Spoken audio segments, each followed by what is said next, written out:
speaker of the day. Ladies and gentlemen, please put your hands together and welcome Jor Law. Jor, join us on stage.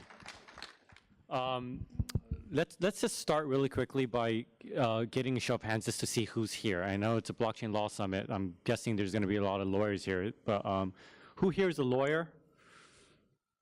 Okay, okay, that's good. Who here is like looking to do an ICO or is okay, cool.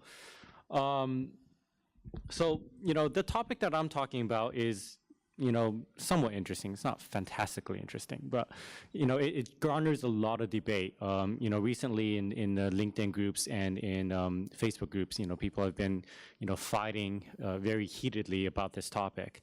And the idea was that well, one more show of hands actually. Who thinks that like the whole purpose of blockchain is that everything should be decentralized and power should be taken away from centralized people and the rich and all? Who actually thinks that that's the whole purpose of blockchain? Okay, so there's a lot of people that think that, and they're very, very passionate about it. And that's led to quite a lot of negativity in Telegram groups and Reddit and things like that. So obviously, a lot of folks have thought that, hey, especially during a period of ICOs, you had a lot of people that were just investing in these, and it was a largely unregulated space. And those folks got used to being able to invest in all sorts of deals. And that combined with the idea that many people are pushing out there, saying along the lines of like, oh, blockchain will create opportunities for everyone. We just intermediate, we'll take things away from centralized. And then now, if you look at the last 6 months or so, you've got an alarming trend of deals that are only being offered through private sales, or they're only being offered to accredited investors, right? And that's caused some backlash in the industry. So today I'm going to talk a little bit about that. It's a topic that's near and dear to my heart. I run a company that is the dominant provider of accredited investor verification solutions. So essentially, we've got the largest, accumulation of verified accredited investors in the world. And as a result of that, we also have, probably the largest group of issuers that are seeking accredited investors coming through our platform. So really quickly, for the folks that are not securities attorneys, let's go through what accredited investors are. In a nutshell, they're basically folks that are rich enough and sophisticated enough that the government feels that they need less protections than non-accredited investors. So they're able to make investments that non-accredited investors can't make. Now, there's essentially two types, right? If you're an entity, then you could qualify as an accredited investor by being a certain type of financial institution, by having more than $5 million of net worth, or if you're just owned by accredited investors only. And if you're an investor, an individual, essentially you're an accredited investor if you have high income, specifically $200,000 or $300,000 per year with a spouse, or high net worth, specifically $1 million excluding your primary residence, right? So let's go through numbers. How many accredited investors are there? How much do they fund, right? So the SEC estimated that there's $1.87 trillion in 2015 and $1.68 trillion in 2016 that was reported to be raised through what's called a Form D, which covers all sorts of regs, Reg Ds, capital raises. Those are raises that primarily just target accredited investors, right? So you're looking at accredited investors funding in excess, well in excess of $1 trillion a year. Now, let's compare this to some of the other exemptions that are available for accredited investors and non-accredited investors to invest, right? The SEC estimated, roughly $500 million of Reg A in 2015 and under $400 million of Reg A in 2016. For Reg CF, NextGen, I'm probably butchering this website, but I think NextGen crowdfunding tracks this. And over the last, since the inception of Reg CF, it's just slightly over $100 million, right? So you're comparing, let's say 500 million of exemptions that allow for non-accredited investors to invest in these types of deals compared to, 1.5 trillion and above. So the market of funding, a lot of it is just accredited investors, and that's just kind of how the numbers play out. Now, how many investors are we talking about, right? Now, these numbers skew for individuals. I don't have the data set on how many entity accredited investors there are, and they can't be ignored, obviously. The hedge funds, the financial institutions, the banks, et cetera, they will always invest quite a bit more money than the individual will. But every couple of years, the Federal Reserve releases a survey of consumer finances. In 2016, they did this, and they surveyed American households and got some data sets. Now, a website called Don't Quit Your Day Job deduced from that survey that there were 126 million American households, of which 12.4 million were accredited investor qualified, so roughly 10%. But very interestingly, 11.3 million of those households qualified on net worth alone. So virtually every, accredited investor household in the U.S. would have qualified on net worth, and you've only got about 1 million households in the U.S. that have to qualify on income because they don't qualify off net worth, right? The SEC reported something similar. They had a report in 2015 that was based on the 2013 survey. Their numbers estimate even more households that have accredited investors. So why is this important, right? Because essentially the Securities Act, which by now we've heard the rhetoric from the SEC where they believe most if not all ICOs are securities. They're wrong, but they've come out and they've said that, and now they're backtracking a little bit. But the Securities Act does really two things, right? It requires disclosure so that people know what they're buying, and tries to prevent fraud so that people aren't being scammed. And historically, the way that they achieve this is through a registration regime. The idea being, if you're selling securities, you must come register it. Because you register it, then at least someone knows where they can go and get some information. Now, exemptions exist because registration is expensive.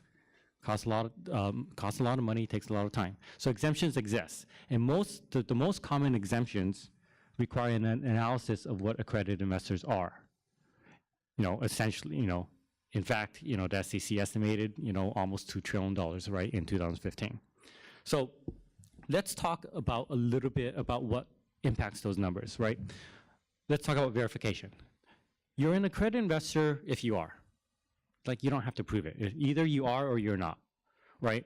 The issue is that when a company is taking money from you, they may have a duty to determine whether you are an accredited investor or not. So there's two standards that apply. One standard is just kind of a diligence standard and a self-certification standard.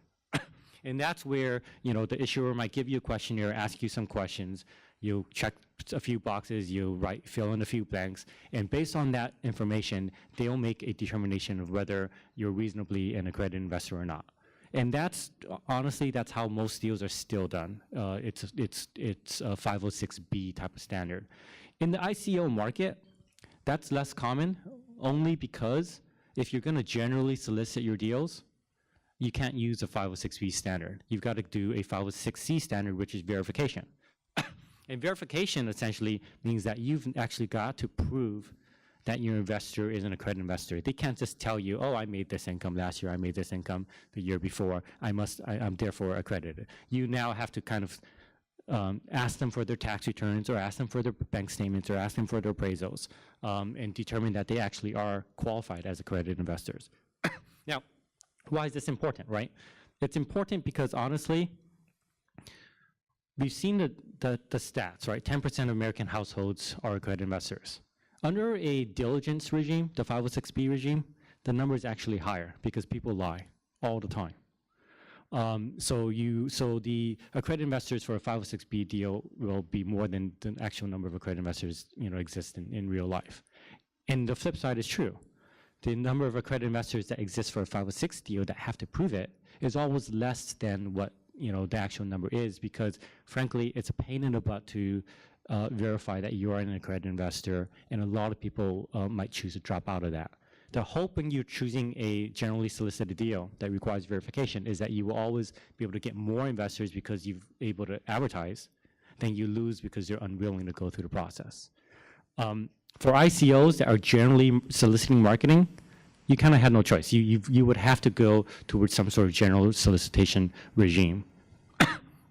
So why is this important, right? It's important because there's a lot of backlash from investors and other people that blame companies, right? If you go on Telegram groups and you go on Reddit, you'll see them attacking companies, right? Which could be your clients, et cetera, that are trying to raise capital, and they'll say, I thought you cared about the little people, you don't. You guys are jerks, you guys are assholes, whatever, right?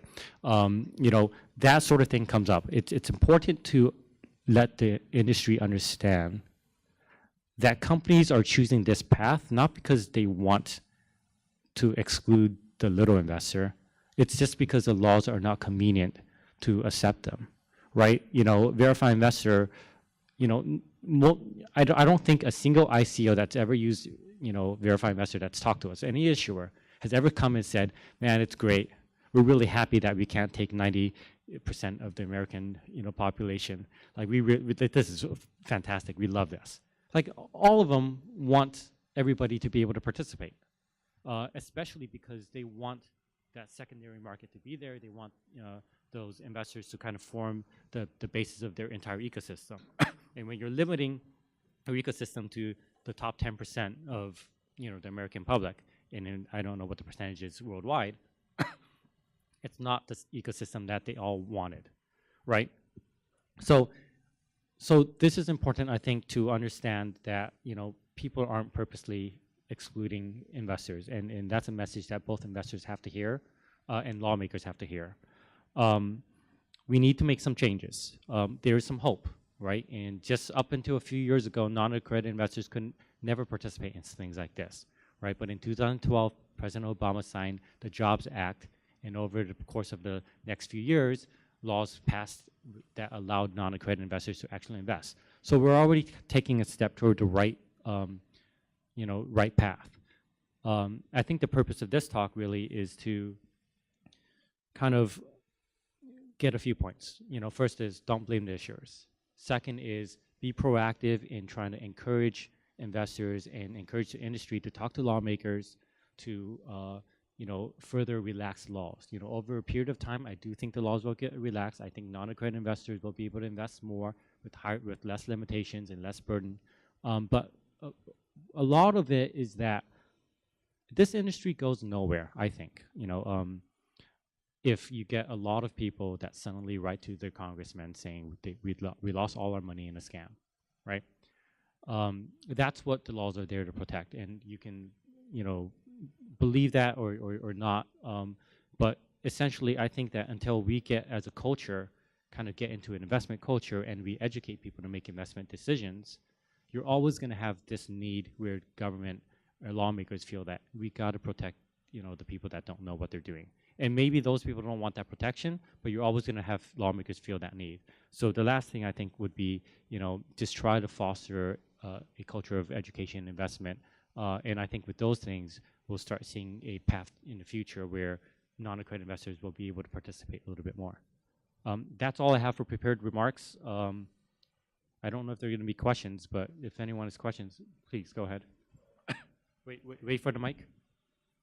By the way, are these sessions, oh, never mind. I was going to say if they're recorded or not. Yeah. But you mentioned that Reg A raised 500 million, 100 million was raised by Reg CF, and 1.5 trillion by Reg D.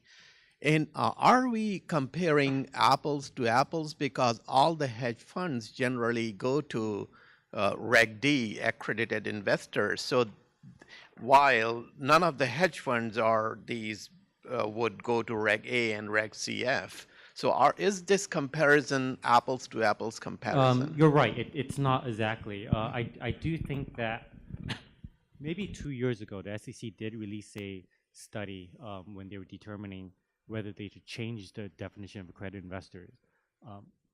Not necessarily for the better. They were thinking of bumping up the thresholds. I think from 1 million to 2.5 million, and from 200,000 to something like 700,000. They did break out some of the hedge fund numbers. I don't have them on there, but if you Google like SEC report on accredited investors, you'll find that.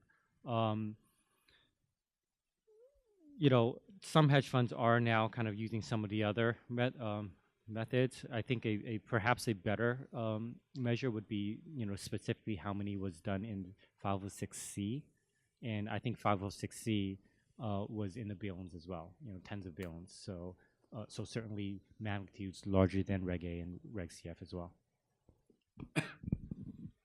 We have a few more moments for questions. Any more questions? Sure.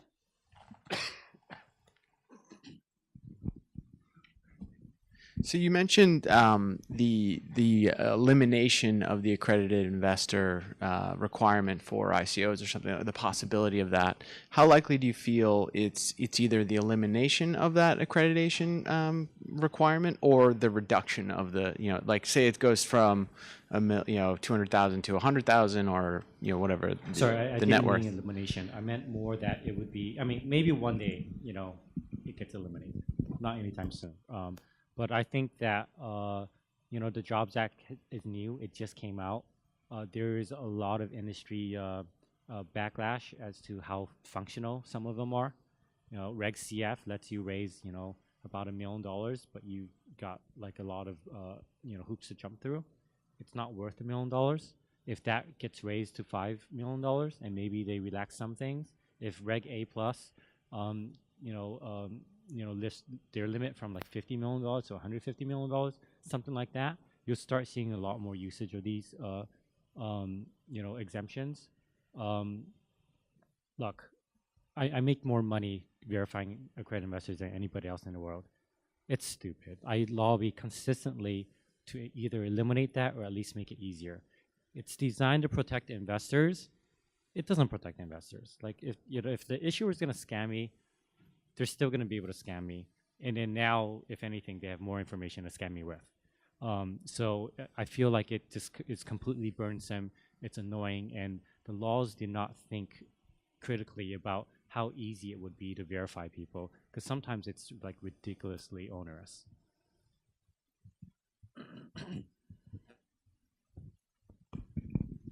Any other questions? Nope. We're back on schedule. Isn't that a beautiful thing? Okay, excellent. Jor, thank you so very much. All right, thanks.